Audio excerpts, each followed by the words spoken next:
Hi folks, Christina Hagerty from Pendleton Cereal Pathology, here to explain why your wheat pathologist is standing in front of a corn planter.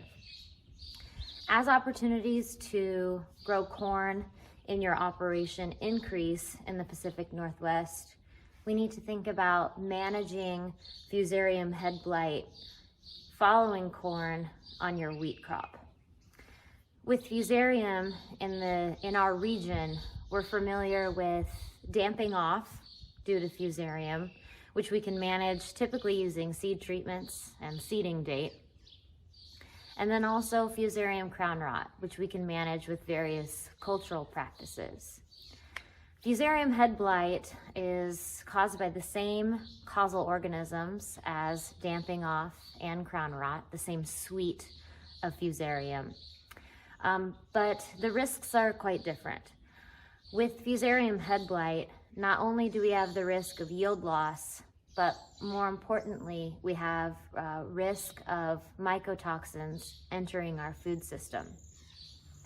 The main mycotoxin or toxin produced by fungi of concern with Fusarium head blight is Dawn toxin, also known as vomitoxin, due to its very dangerous effects on the digestive system of humans and animals.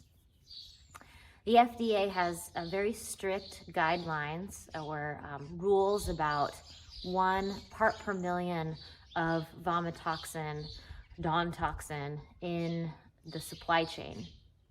However, other buyers of high quality Pacific Northwest wheat have even more stringent regulations to regulate vomitoxin to keep it out of our supply chain. So if your operation has an opportunity to produce corn, I encourage you to break that disease cycle by following your corn with a non-grassy species. Corn in particular can harbor Fusarium very well. And so that corn residue, if we plant wheat into corn residue, the Fusarium can become splash dispersed into flowering wheat. And that's where that infection for Fusarium head blight begins. And so I am in no way an expert on Fusarium head blight, but I thank my friend and colleague, Dr. Juliet Marshall. So please direct questions to me about managing Fusarium head blight in wheat following corn, and I will likely work with Dr. Marshall to answer your questions.